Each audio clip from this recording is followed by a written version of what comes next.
What if the person you once called your enemy was the only one who could save your life? What if, after decades of hatred and pain, the only thing that could bring you peace was keeping a promise to return something you were never meant to keep? This is the story of Paul Reed, a man who carried the ghosts of war for 46 years, and a small notebook written by a Vietnamese soldier named Nguyen Van Nghĩa that would become the key to his salvation. A diary born from war that would lead two men, once enemies, back to each other, not to fight, but to forgive.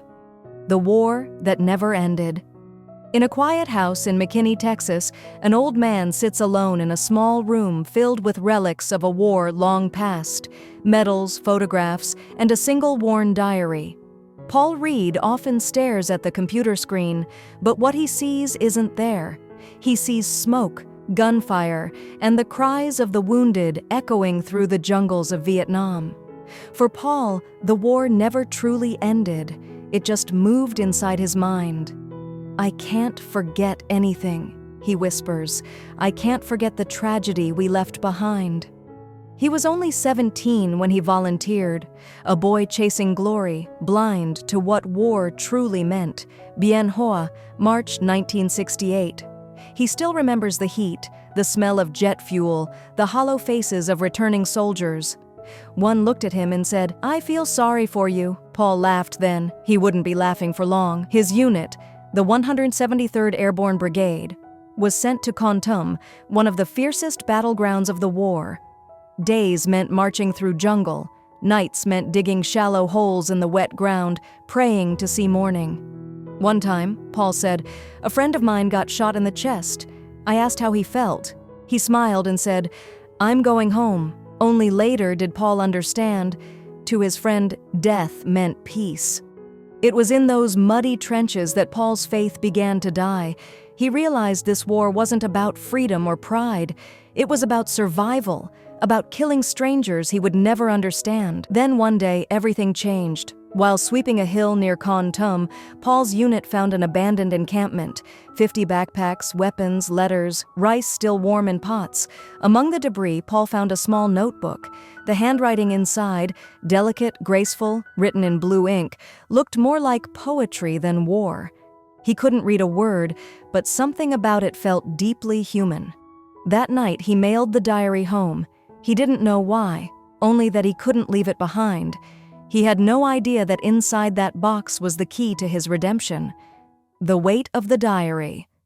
When Paul came home, the world had moved on, but he hadn't. People said, "Forget it, the war's over." But for Paul, the war wasn't a memory. It was a wound that never healed. He tried to build a life, got a job, married, had plans, but inside, he was still fighting. He snapped at coworkers, drank too much, slept too little. Back then, no one called it PTSD. They just called it being messed up. Over time, he lost everything: his job, his house, his marriage. At 38, he moved back in with his parents, angry and alone. Then one night, his mother said quietly, "The box you mailed home from Vietnam, it's still in the attic." Paul climbed up and found it, covered in dust. Inside was the diary, still soft, still unread. "If it were me," his mother said, "I'd have it translated. Maybe it holds something you need." A translator, a former South Vietnamese officer, read it for hours. When he looked up, his eyes were wet. "Paul," he said, "the man who wrote this was a good man, a father, a poet. He dreamed of peace." Paul snapped, "You're lying. He killed my friends." He threw the papers aside and stormed out. Months passed. The nightmares grew worse. One night, he broke down and screamed, "God, why can't I be free?" His eyes fell on the diary again. He opened it, not to read, but to feel. Every page was filled with love, longing, and pain. Poems to a wife, notes to a child, dreams of a Vietnam united again. And suddenly, Paul saw himself. The man he had hated wasn't a monster, just another soldier, fighting for home. "I realized there was no longer him and me," Paul said later. "We were both victims of the same lie." He whispered, "I forgive you." And for the first time since Vietnam, Paul felt peace.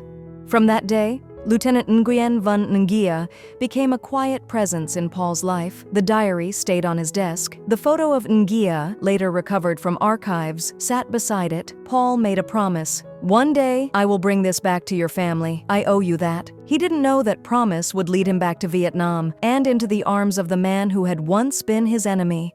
The promise kept. In 1993, Paul boarded a plane bound for Vietnam.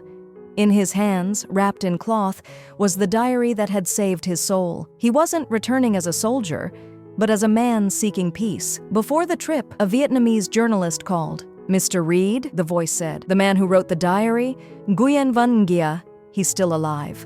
Paul froze. Alive? He couldn't speak. His hands trembled. "After all these years," he whispered, "he's still alive."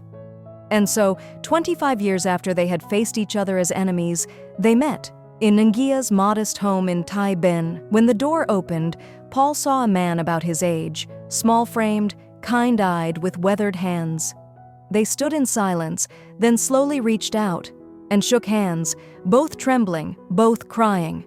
"I looked into his eyes," Paul said, "and all I saw was kindness, a family man, a patriot." Paul unwrapped the diary and handed it to Nghĩa. "This belongs to you," he said softly. "It saved my life." Nghĩa held it like something sacred. His voice trembled.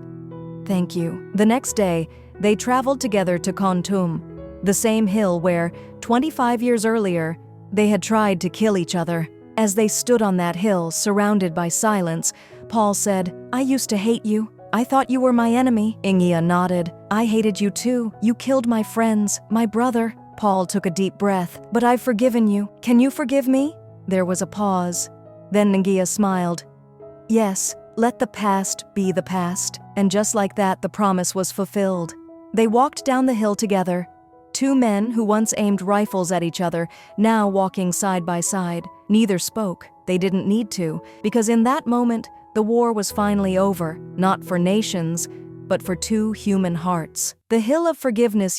Years have passed since that day on the hill. Paul Reed still lives in McKinney, Texas. On his desk sit two photographs, one of Lieutenant Nguyễn Văn Nghĩa and one of both men smiling in Kon Tum. When asked what that meeting meant, Paul said, "It meant the war finally ended, for both of us.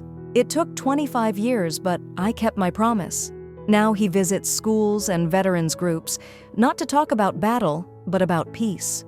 "I used to think courage was pulling the trigger," he says, "but real courage is forgiveness. Real strength is making peace with yourself and with the person you once hated." Sometimes, late at night, Paul opens his drawer and takes out a single sheet from Nghia's diary. It's a poem, written in blue ink, translated long ago. "When this war ends, I will plant rice on our field again. I will sing to my son as the wind carries the smoke away.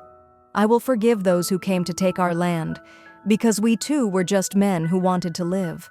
Paul reads it out loud and smiles, because now he understands the diary wasn't just a message from a stranger. It was a bridge, a promise across time, a reminder that even in the ashes of war, humanity endures, that forgiveness is the truest form of victory, and that sometimes the only way to keep a promise is to let go of the past and walk down the hill together.